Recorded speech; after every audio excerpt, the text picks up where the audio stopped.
The fans are putting you on the number one spot on the leaderboard for Miss Universe Philippines. How do you feel about that? Because that would definitely mean higher expectations for Sinilo and Lagoon. Oh my god, really? They're putting me at number one?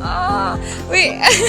No, I still get, kilig, but at the same time, it's true. It's really a big pressure, especially that during, with my last pageant stint, compared to now, there is only like about 1 year gap. So I only had like 1 year of leeway to prepare. But I ultimately did my best with that 1 year of leeway. And, that pressure is really making me want to set my best foot forward and to be a better version of my previous self in the pageant scene. At the same time, I want to be so much better. Because I am assuming a lot of expectations are also coming from different people.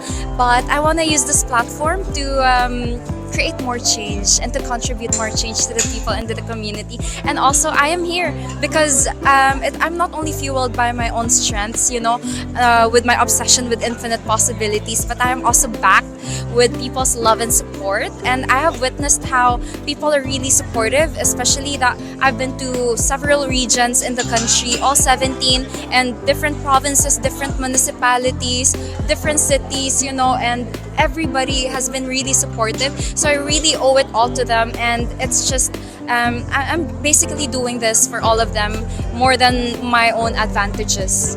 The fans are also raving about your Q&A skills. Marami kaming natututunan na bagong vocabulary from Yana, and you're now being called as the Ardent Queen. How do you feel about it? Oh, the Ardent Queen. Ardent, very persevered, very fervent. I think it's one of my universal contribution to the pageant industry as well as to the Filipino community that they are, every time that I speak and every time that I open my mouth, there's a brand new word that is put out there. So I think that's one of my contributions in the pageant industry. So I'm happy that people are learning new stuff from me every time that I open my mouth, and I'll keep continue doing that, especially that I read a lot and I based all of my statistics from the UN accounts, especially that I am ambassadress of them and I promote the sustainable development goals and the global goals.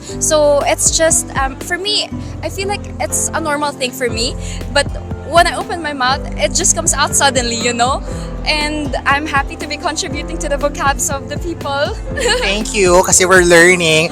Hopefully, be the best version of myself for this MUPH journey and win the MUPH. Magandang araw mga kapolitika at welcome back dito sa ating YouTube channel. Ang inyo pong napanood ay clip ng interview ni Iliana Marie Aduana dito sa isang pageant page sa social media. At dito ay magbibigay po tayo ng ating reaksyon sa nasabing interview pagkatapos ang opening presentation dito sa nasabing Miss Universe Philippines 2025. Pero bago ang lahat ay huwag kalimutang mag-like at mag-subscribe na rin kayo para updated kayo sa ating mga latest issue. At inyo pong napanood itong interview ni Iliana Marie Aduana. Ito lamang po ay clip dito sa kanyang interview.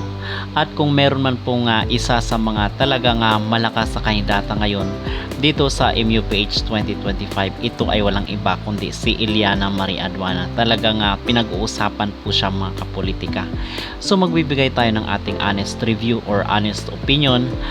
Kasi doon sa ating naunang video is merong nag-comment doon sa video ni Atisa Manalo na ang kailang sinusuportahan daw is itong si Iliana Marie. So meron din namang mga supporters si Atisa, but majority sa mga nagko-comment ay ito ng si Iliana Marie ang kanilang sinusuportahan. So might as well na pag-uusapan natin at magbibigay tayo ng review dito kay Iliana. So mga kapolitika, ang aking mag-reaction dito sa kanyang com skills ay fluent naman itong si Iliana. So siguro ay ganito lang talaga ang diction, the way she speaks. Okay, but overall yung kanyang communication skills is okay naman.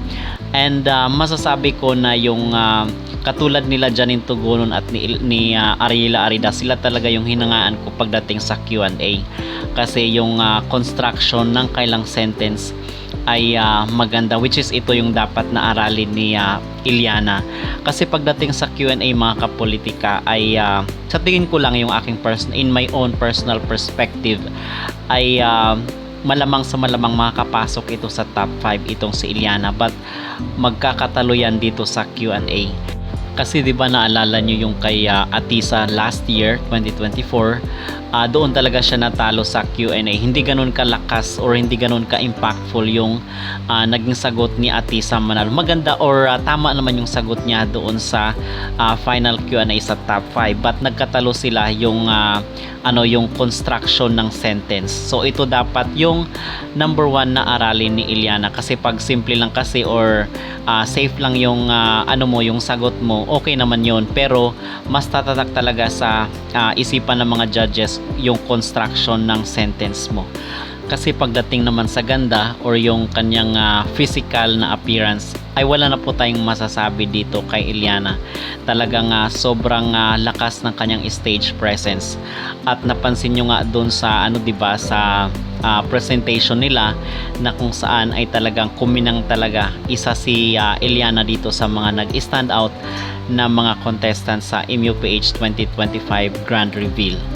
So mga kapolitika, at isa pa, gusto rin po siya ng mga taga Thailand na siya ang ipapadala doon sa Miss Universe 2025, at even nga yung mga taga Indonesia at yung mga karatig bansa natin ay gusto itong si Iliana na siya daw ang ipapadala ng Pilipinas sa Miss Universe 2025.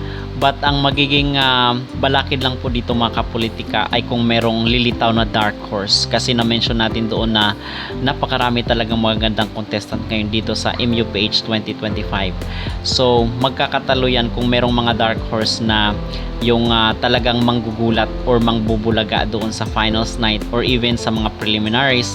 Ayun ang dapat na bantayan rin ni Iliana, kasi malamang sa malamang yung ibang mga kandidata ay meron ring mga tinatagong bala dito sa preliminaries para mag-stand out sila mga kapolitika. Hindi natin alam yung mga training sila, yung mga rehearsals nila, kung talagang pinaghandaan talaga nila yung kailang maging performance na maging outstanding sila or mag-stand out sila doon sa preliminary or sa mga sunod, kasi medyo matagal-tagal pa nga ang coronation nitong MUPH 2025, at yun po ang ating aabangan.